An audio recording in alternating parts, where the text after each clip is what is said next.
Hello my dear student, मेरे channel BN chemistry में आपका स्वागत है। इसमें 12th क्लास में अनसॉल्व चल रही है।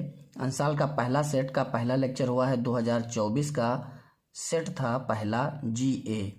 इसके 4 प्रश्न हो चुके हैं पहले लेक्चर में। आज दूसरे लेक्चर में 5वें क्वेश्चन से स्टार्ट करते हैं। 5वां क्वेश्चन इसका है। 5वां क्वेश्चन दिया है, एमीन किसे कहते हैं? एमीन किसे कहते हैं? प्राथमिक एमीन, द्वितीयक एमीन तथा तृतीयक एमीन में विभेद के लिए एक परीक्षण लिखिए। एक परीक्षण लिखिए। तो सबसे पहले एमीन किसे कहते हैं? तो एमीन क्या होते हैं? एमीन 5वें का पहला है। एमीन क्या है? अमोनिया के एल्किल व्युत्पन्नों को एल्किल एमीन कहते हैं। अमोनिया के एल्किल व्युत्पन्नों को एल्किल एमीन कहते हैं। या ध्यान देना। इसी प्रकार से अगर हम एरोमेटिक में लेते हैं, एरोमेटिक में तो वहाँ पर अमोनिया और बेंजीन, जिस प्रकार से यहाँ पर अमोनिया के एल्किल भी उत्पन्न है, वहाँ पर फेनिल भी उत्पन्न हो जाएंगे। कौन से? फेनिल भी उत्पन्न हो जाएंगे। कैसे? ये अमोनिया है। अमोनिया में 3 हाइड्रोजन है। अमोनिया के तीनों हाइड्रोजन क्रमशः एल्किल समूह के द्वारा प्रतिस्थापित हो जाते हैं। एक एक करके एल्किल समूह के द्वारा प्रतिस्थापित हो जाते हैं। पहला हाइड्रोजन प्रतिस्थापित होगा, 1 R आएगा, प्राइमरी एमीन बन जाएगा। 2 H प्रतिस्थापित होंगे, 2 एल्किल जुड़ेंगे, सेकेंडरी एमीन बन जाएगा। अर्थात ये प्राइमरी एमीन बना 1 डिग्री, ये सेकेंडरी एमीन बना 2 डिग्री। तीनों हाइड्रोजन प्रतिस्थापित हो जाएंगे, R3N बन जाएगा, ये टर्सरी एमीन 3 डिग्री एमीन बनेगा। इसी प्रकार से ये अमोनिया है और अमोनिया NH3 3 हाइड्रोजन हैं, तीनों क्रमशः फेनिल के द्वारा प्रतिस्थापित हो रहे हैं। ये एक फेनिल समूह द्वारा, ये 2 फेनिल समूह के द्वारा 2 हाइड्रोजन प्रतिस्थापित, और ये 3 हाइड्रोजन 3 फेनिल समूह द्वारा प्रतिस्थापित हो गए। ये हो गए एमीन। एमीन क्या होते हैं? प्राइमरी, सेकेंडरी और टर्सरी टेट्रा। अगला पार्ट इसी का कह रहा है, इसी में कह रहा है विभेद करने के लिए कह रहा है प्राइमरी, सेकेंडरी और टर्सरी, प्राथमिक, द्वितीयक और तृतीयक एमीन में विभेद। तो विभेद के लिए देखिए, बहुत ही इम्पोर्टेंट टॉपिक है। हिंसबर्ग अभिकर्मक द्वारा इनमें हम विभेद करेंगे। अंतर कैसे? हिंसबर्ग अभिकर्मक क्या लिखा है? Benzene sulfonyl chloride. Benzene sulfonyl chloride Hinsberg अभिकर्मक है। C6H5SO2Cl, या इसे हम इस प्रकार से स्ट्रक्चर के रूप में भी लिख सकते हैं। ये बेंजीन रिंग है, फेनिल है, और S से 2 ऑक्सीजन जुड़े हुए हैं और Cl जुड़ा हुआ है। यह बेंजीन सल्फोनिल क्लोराइड हिंसबर्ग अभिकर्मक है। कैसे करते हैं? जब हम इसकी अपक्रिया प्राइमरी एमीन से कराते हैं, ये प्राइमरी एमीन है RNH2, इसको हमने H अलग करके लिख लिया है, RNH2। ये बेंजीन सल्फोनिल क्लोराइड है। इसका Cl इसके H के साथ HCl के रूप में अलग हो जाएगा, और इस प्रकार का एक यौगिक बनेगा जिससे बोलेंगे N एल्किल। एल्किल N पर जुड़ा है ना, N alkyl benzene sulphonamide. N alkyl benzene sulphonamide बनता है। इसे जब NaOH में घोलेंगे तो ये घुल जाएगा, विलेय साल्बुल है। अर्थात जो N एल्किल बेंजीन सल्फोनामाइड बना है वो NaOH में विलेय है। अगर NaOH में विलेय है तो ये प्राइमरी एमीन होगा, प्राइमरी एमीन है। इसी प्रकार से ये सेकेंडरी एमीन की अपक्रिया उसी के साथ लिखी गई है। ये देखिए, हिंसबर्ग अभिकर्मक और सेकेंडरी R2NH लिखा है, R2NH, इसमें भी ये HCl निकल जाएगा और ये कंपाउंड बन जाएगा। तो अब ये NN डाई एल्किल बन गया। N पर 2 एल्किल लग गए ना, तो NN डाई एल्किल है ना, NN डाई एल्किल सल्फोनामाइड बना। और ये NaOH में अभिलेय रहेगा। अगर अभिलेय है तो ये सेकेंडरी एमीन है, द्वितीयक एमीन है। इसका नाम भी नोट कर लेना, NN डाई एल्किल सल्फोनामाइड। इसी प्रकार से अगर हम टर्सरी एमीन की अपक्रिया कराते हैं हिंसबर्ग अभिकर्मक के साथ, टर्सरी की, तो नो रिएक्शन, कोई अपक्रिया नहीं होगी। तो भैया ध्यान से पहचान, यदि हिंसबर्ग अभिकर्मक प्राइमरी एमीन से क्रिया करता है और बने हुए यौगिक को NH में घोलते हैं, वो घुल जाता है तो प्राइमरी एमीन है। यदि हिंस वर्ग अभिकर्मक से एमीन की क्रिया होती है, प्राप्त यौगिक को NaOH में घोलते हैं, वो अभिलेय रहता है तो सेकेंडरी अर्थात द्वितीयक एमीन होगा। और यदि एमीन हिंस वर्ग अभिकर्मक से क्रिया नहीं करता है तो वो टर्सरी होगा, तृतीयक होगा। ये एमीन के परीक्षण, भैया इसको नोट कर लेना, बहुत इंपॉर्टेंट है, समझ लीजिए इंपॉर्टेंट टॉपिक है, वेरी इंपॉर्टेंट। अगले क्वेश्चन की तरफ बढ़ लेते हैं। इसी के साथ अगला क्वेश्चन देखिए क्या दिया गया है। इसी 5वें का सेकेंड पार्ट है। इसमें 2 पार्ट दिए हैं, एक्स और वाई करके दिए हैं, एक्स और वाई करके दिए हुए हैं। इसमें एथनामीन पर HCl की अभिक्रिया और एनिलीन पर सोडियम नाइट्राइट NaNO2 तथा तन HCl की 0 डिग्री सेंटीग्रेड पर अभिक्रिया पूछ रहा है। यहाँ पर पहले का जो का पार्ट है उसी की अभिक्रियाएं हैं, देख लेते हैं इसी के साथ। तो पहला पार्ट ध्यान दीजिए, एथनामीन पर HCl की अभिक्रिया। तो ये एथनामीन क्या है, C2H5NH2 एथनामाइन है। इस पर HCl की अभिक्रिया होने से एथिल अमोनियम क्लोराइड बनता है, एथिल अमोनियम क्लोराइड बनेगा, एथिल अमोनियम क्लोराइड बनेगा। या इसे हम इस प्रकार से भी देखिए सीधे लिख सकते हैं, C2H5NH2.HCl है ना, एथिल एमीन हाइड्रोक्लोराइड भी इसे लिख सकते हैं भैया, एथनामीन या एथिलमीन पर HCl की क्रिया। दूसरी रिएक्शन पूछ रहा है इसी की, एनिलीन पर सोडियम नाइट्राइट एवं तन HCl की अभिक्रिया 0 डिग्री सेंटीग्रेड पर। यही क्रिया नाइट्रस अम्ल के साथ भी लिखते हैं, यही अभिक्रिया। एनिलीन की सोडियम नाइट्राइट HCl के साथ अभिक्रिया करने पर बेंजीन डाइजोनियम क्लोराइड बनता है, बेंजीन डाइजोनियम क्लोराइड बनेगा भैया, बेंजीन डाइजोनियम क्लोराइड। यही क्रिया नाइट्रस अम्ल के साथ भी लिख सकते हैं, क्योंकि नाइट्रस अम्ल अस्थायी होता है, इसलिए हम इस मिश्रण का प्रयोग करते हैं। इसमें नाइट्रस अम्ल ही बनेगा, देखिए NaCl और HNO2, तो नाइट्रस अम्ल की ही ये अभिक्रिया है। इसमें क्या बनता है, बेंजीन डाइजोनियम क्लोराइड बनता है, बेंजीन डाइजोनियम क्लोराइड बनता है। इसके साथ आगे बढ़ लेते हैं। 2 नंबर का क्वेश्चन था। अब 5वें का खा है, डी ब्लॉक तथा F ब्लॉक तत्व क्या है। तो ये बताना है डिफिनीशन कि F ब्लॉक तत्व क्या है, डी ब्लॉक तत्व क्या है। F ब्लॉक और डी ब्लॉक तत्व जानते हैं, वैसे डिफिनीशन देख लेते हैं एक बार। डी ब्लॉक तत्व क्या होते हैं, वह तत्व जिनमें अंतिम कोश के इलेक्ट्रॉन अर्थात अंतिम इलेक्ट्रॉन डी उपकोश में प्रवेश करते हैं, उन्हें डी ब्लॉक तत्व कहा जाता है, उन्हें डी ब्लॉक तत्व कहा जाता है। डी ब्लॉक तत्वों को संक्रमण तत्व भी कहते हैं। जब हम आधुनिक आवर्त सारणी में देखेंगे तो तीसरे से लेकर के तीसरा, चौथा, 5वां, 6वां, 7वां, 8वां, 9वां, 10वां, 11वां, 12वां कॉलम जो है, वर्ग है, वो डी ब्लॉक के तत्वों का है। एस और पी के बीच में जो बने हुए हैं, सब देखा जाए तो थर्ड बी से शुरू करते हैं ना, इसके बाद फर्स्ट बी और सेकंड बी पर अंत करते हैं, ये डी ब्लॉक के तत्व होते हैं। दूसरी है एफ ब्लॉक तत्व किसे कहते हैं, वह तत्व जिनमें अंतिम इलेक्ट्रॉन एफ कोश में प्रवेश करते हैं, उन्हें एफ ब्लॉक तत्व कहते हैं। इन्हें आंतरिक संक्रमण तत्व भी कहा जाता है, आंतरिक संक्रमण तत्व भी कहते हैं। इन्हें 4F और 5F श्रेणियों में विभाजित किया गया है। आवर्त सारणी के बाहर नीचे रखा गया है, लेंथेनाइड और एक्टेनाइड के रूप में इन्हें वर्गीकृत किया गया है। लेंथेनाइड और एक्टेनाइड, लेंथेनाइड बहुत पूछा जाता है, लेंथेनाइड संकुचन भी पूछा जाता है। 4F श्रेणी में लेंथेनाइड में परमाणु क्रमांक 58 से 71 तक के तत्व रखे गए हैं, है ना, सीरियम से कहाँ तक, ल्यूटेशियम तक।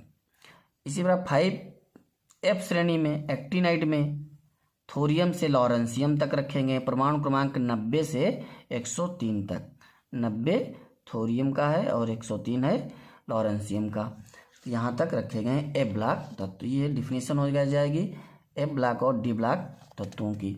इसी में अगला क्वेश्चन जुड़ा हुआ है, डी ब्लॉक तथा एफ ब्लॉक तत्वों के सामान्य इलेक्ट्रॉनिक विन्यास। तो इनके सामान्य इलेक्ट्रॉनिक विन्यास देखते हैं दोनों के। ये डी ब्लॉक तत्वों का सामान्य इलेक्ट्रॉनिक विन्यास ये देखिए N-1 H2 N-1 P6 NH2 N-1 D1 to 10 होता है। यदि यहाँ पर N की वैल्यू 4 कर दी जाए, N 4 है तो इसका मतलब ये 3H2 है, 3P है, ये 4S2 हो जाएगा और ये 3D हो जाएगा, 3D। यदि यहाँ पर N की वैल्यू कितनी रख दी जाती, 4, है ना। ये अंतिम कोष के इलेक्ट्रॉनिक विन्यास। ये आयरन एक एग्जाम्पल दिया है Fe Z=2626 है इसका atomic number, 1s2 2s2 2p6 3s2 3p6 4s2 और 3d6। तो अंतिम इलेक्ट्रॉन D में जा रहे हैं, इसका मतलब ये डी ब्लॉक तत्व है। इसी प्रकार F, इनके अंतिम कोष का जो इलेक्ट्रॉनिक विन्यास सामान्य लिखा हुआ है, केवल हमने लिखा है यहाँ पर NS N-1D N-2F, अर्थात यदि यहाँ पर इसको हम 6 मान लेते हैं, 6 N की वैल्यू 6 है तो इसका मतलब ये 5D में इलेक्ट्रॉन है और ये 4F में इलेक्ट्रॉन है। 4F में 4F श्रेणी में ये देखिए सीरियम रखा हुआ है, Z इसका 58 है, परमाणु क्रमांक इसका 58 है। ये देखिए ऐसे इलेक्ट्रॉन इसमें जाएंगे 1s2 2s2 2p6 3s2 3p6 4s2 3d10 4p6 5s2 4d10 5p6 6s2। अब यहाँ पर प्रवेश करेगा 6s2 में और 5d1 और 4f1।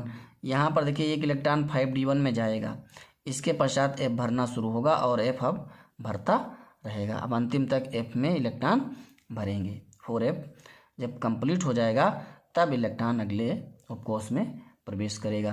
तो देखिए ये अंतिम सामान्य इलेक्ट्रॉनिक विन्यास के लिए यहाँ से लिया गया है। अगला देखते हैं क्वेश्चन, एक एक क्वेश्चन बहुत बारीकी से समझते रहना। अगला क्वेश्चन है क्या होता है जब केवल रासायनिक समीकरण लिखना है। एथेनॉल को सोडियम ब्रोमाइड तथा शांत सल्फ्यूरिक अम्ल के साथ गर्म करते हैं।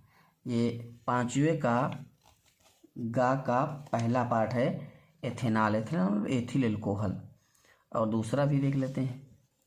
ये पहला पांचवें गा का पहला ethanol ethyl alcohol sodium bromide सांद्र H2SO4 की उपस्थिति में गर्म करते हैं। तो ये एल्किल ब्रोमाइड बनाने की विधियों में रिएक्शन पढ़ाई जा चुकी है, उसको जा करके देख लेना। ये C2H5Br बनेगा, है ना भैया, एथिल ब्रोमाइड बनेगा, एथिल ब्रोमाइड बनेगा। इसी प्रकार दूसरी रिएक्शन क्या कह रहा है, ध्यान देना इसी का, टॉलुइन की अपक्रिया Fe चूर्ण की उपस्थिति में तथा अंधकार में अर्थात प्रकाश की अनुपस्थिति में क्लोरीन गैस से कराई जाए।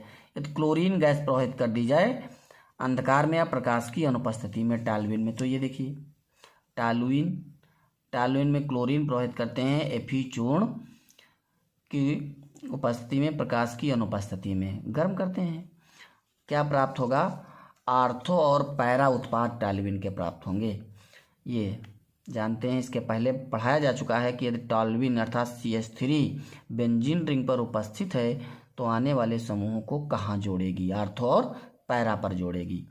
तो जब क्लोरीन आएगी यहाँ से H निकलेगा तो कहाँ से निकल सकता है, आर्थो और पैरा से। तो एक आर्थो प्रोडक्ट बनेगा, एक पैरा बनेगा, आर्थो क्लोरोटॉलुइन पैरा क्लोरोटॉलुइन, नाम एक लिखा हुआ है आर्थो क्लोरोटॉलुइन, ये पैरा क्लोरोटॉलुइन बन जाएगा। इस प्रकार से क्या होगा, जब Fe चूर्ण के साथ में प्रकाश की अनुपस्थिति में टॉलुइन में क्लोरीन प्रवाहित करते हैं तो आर्थो क्लोरोटॉलुइन और पैरा क्लोरोटॉलुइन प्राप्त होते हैं।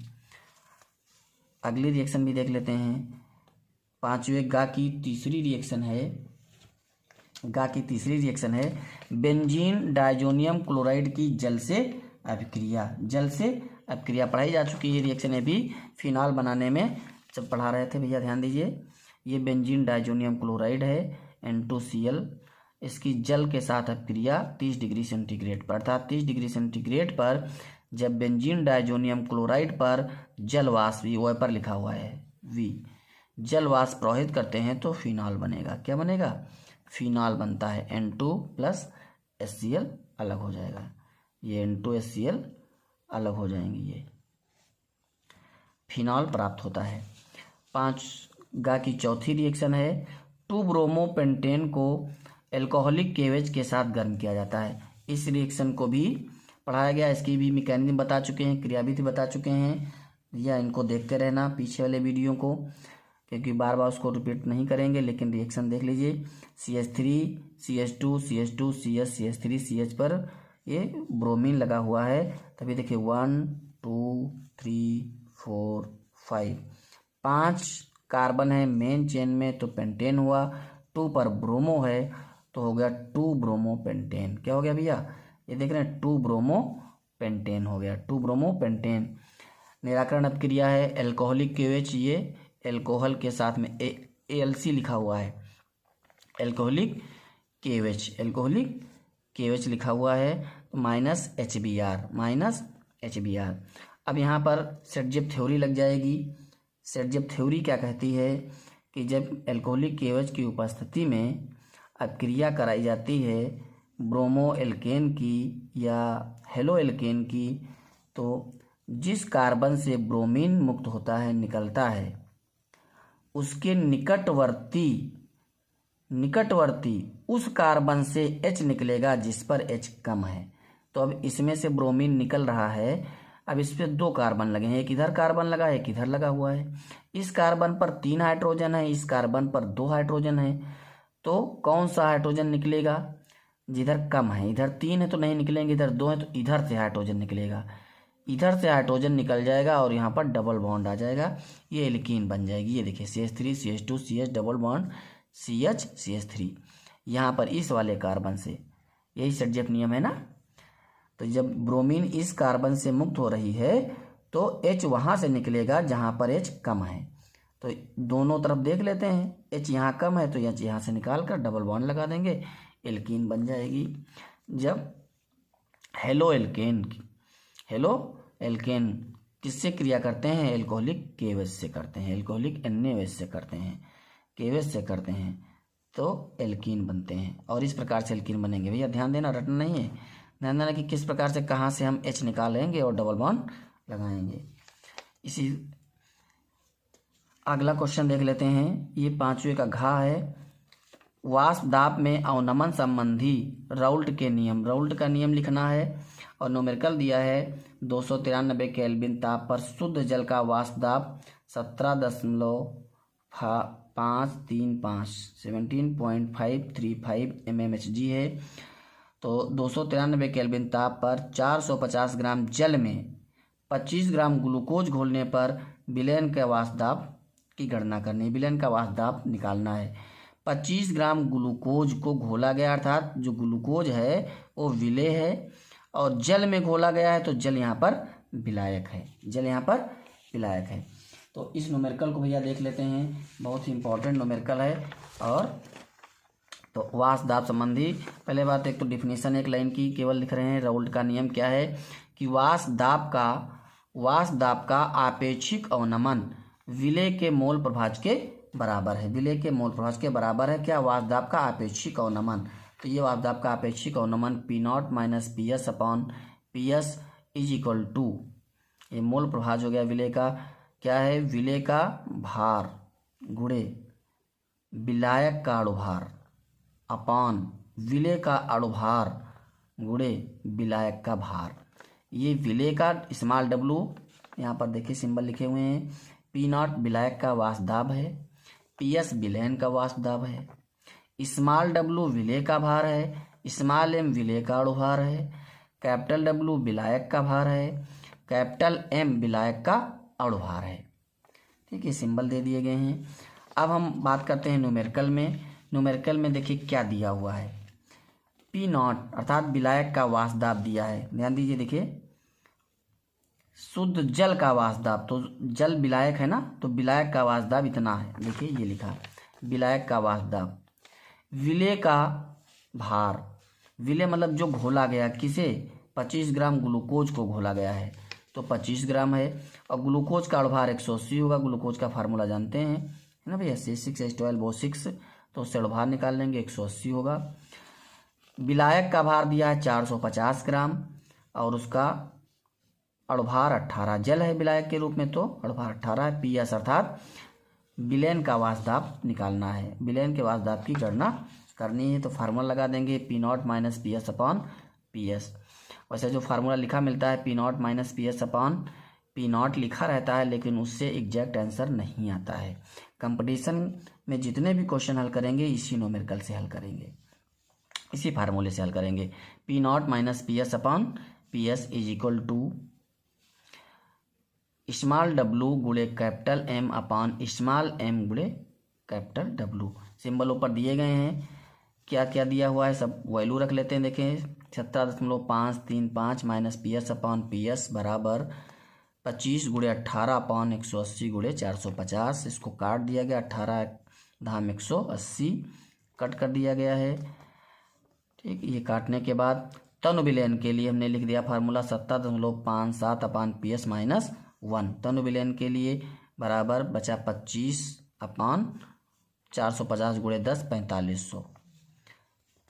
फिर 17.535 upon P S minus 1 is equal to, इसको भाग करेंगे देखिए ये, तो अप्रॉक्सीमेटली इतना आंसर आएगा इसको भाग करने पर 0.0055। तो ये 0.0055 इसको डिवाइड करने पर भाग करने पर आ जाएगा। अब इस -1 को इधर ले जाएंगे तो ये प्लस में आ जाएगा, जुड़ जाएगा, जुड़ करके इतना आंसर हो जाएगा। तो 17.535 upon P S equal to 1.0055। हमें पी एस निकालना है, हम इसको इधर ले जाएंगे तो ये इसके नीचे आ जाएगा, अर्थात इसको भाग करेंगे। ये देख लेते हैं 17.535 upon 1.0055 17.535 upon 1.0055 equal to P S. ये वाष्पदाब, ये विलयन का यही निकालना था। इसको जब डिवाइड करेंगे तो इतना आंसर आ जाएगा। डिवाइड करके देखना, डिवाइड करना, इतना आंसर इसका आ जाएगा 17.44 करके आएगा समथिंग। तो उसे 4 कर लेंगे mmHg के बराबर। इस प्रकार से ये विलयन का वाष्पदाब हो गया, 5वें का घा हो गया। इसी प्रकार से अगले क्वेश्चन की तरफ बढ़ते हैं। तो अगला क्वेश्चन देखिए, डिस्क्राइब करना है इसको, इस क्वेश्चन को डिस्क्राइब करना है। तो बड़ा क्वेश्चन रहेगा, समय कम होने के कारण इसको तीसरे लेक्चर में देखेंगे। क्वेश्चन नंबर 6 से लेकर के अगले क्वेश्चन, अगले टॉपिक, अगले लेक्चर में देखेंगे। तब तक भैया यदि समझ में आ रहा है तो शेयर करते रहें, लाइक करते रहें और सब्सक्राइब करते रहें। रेगुलर क्लास इस प्रकार से मिलती रहेंगी। ये है किसी दिन फर्स्ट ईयर की हो जाएगी तो किसी दिन सेकेंड ईयर की। सेकेंड ईयर ज़्यादा इम्पोर्टेंट क्लास रहेगी और अनुसार लगातार हल कराई जाएगी। धन्यवाद, थैंक यू।